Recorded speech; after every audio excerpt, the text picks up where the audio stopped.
Welcome back to Strawberry Ink, the podcast where we dive deep into the true crime stories with clarity, empathy, and honesty. Today we're exploring the heartbreaking story of Gannon Stauch, an 11-year-old boy from Colorado whose life was cut tragically short. On January 27th, 2020, Gannon was reported missing by his stepmother, Letecia Stauch. She told the El Paso County Sheriff's Office that he had left home between 3:15 and 4 p.m. to walk to a friend's house but never returned. Initially, the sheriff's office classified him as a runaway. 3 days later, investigators reclassified the case as a missing or endangered person, citing new evidence. The search for Gannon became a massive operation involving thousands of hours of investigation and hundreds of tips from the public. Agencies such as the FBI, DOJ, and Colorado Springs Police Department assisted. Search teams deployed drones, horses, dogs, helicopters, and divers to comb through areas of interest. Gannon's biological parents made emotional pleas for his safe return and thanked the community for their unwavering support. Tragically, on March 17th, 2020, construction workers discovered Gannon's remains under a bridge along the Escambia River in Pace, Florida. The District 1 Medical Examiner's Office in Pensacola confirmed the identity and ruled out foul play, revealing that Gannon had been beaten, stabbed, and shot. This was a murder. Gannon's family honored him with a multi-church service conducted by the Myrtle Beach Funeral Home in South Carolina. The Crossway Church of Lawrence, South Carolina, held a motorcycle ride cemetery on September 26, 2020, which started out at their church and ended at the Beach Church in Myrtle Beach, where a vigil and celebration of life took place. Gannon is believed to have been buried at the Holy Cross Cemetery in Charleston, South Carolina. On March 2nd, 2020, Letecia Stauch was tracked down and arrested in Myrtle Beach, South Carolina.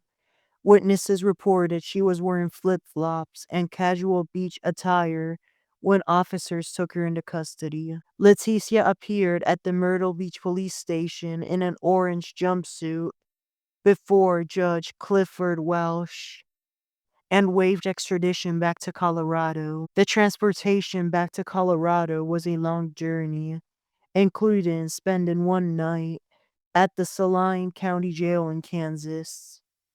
Once in Colorado, she was interrogated at the El Paso County Sheriff's headquarters, during which she misled investigators and even assaulted a deputy with a Monster energy drink can in an attempt to take a firearm. At a bond hearing before Judge William Bain in Colorado's 4th District Court, Leticia was ordered to remain in the El Paso County Jail without bond. The El Paso County District Attorney, Michael Allen, charged her with 4 felonies, 2 of first-degree murder and 2 of evidence tampering. Before Judge Gregory Werner, Leticia pleaded not guilty to all charges. Public defender Josh Tolini vowed to represent her. After 2 weeks of jury selection, Leticia's trial began on March 20th, 2023. The jury consisted of 12 members and 6 alternates. During the trial, Leticia changed her plea to not guilty by reason of insanity. The prosecution team, led by DAs Dave Young and Lindsay Larson, presented evidence of the crime, including forensic findings, witness testimony, and surveillance footage. The defense, led by Judge Tolini and co-counsel Will Cook, filed a motion for acquittal, arguing insufficient evidence. The motion, however, was denied. They also requested a mistrial due to alleged prosecutorial misconduct and pretrial publicity.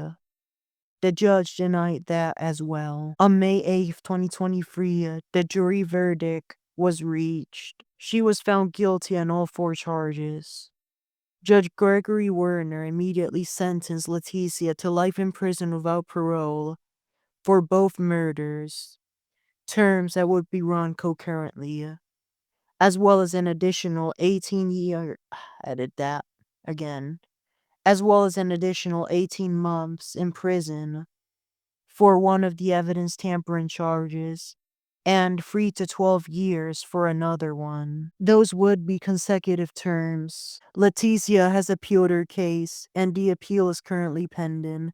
After sentencing, she was temporarily held at the Denver Women's Correctional Facility before being transferred to the Topeka Correctional Facility, where she is currently serving her sentence. Gannon's story is a stark reminder of the fragility of childhood and devastation, the consequences of abuse.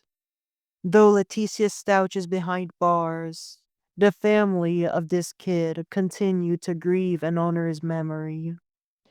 Thank you for listening to Strawberry Ink.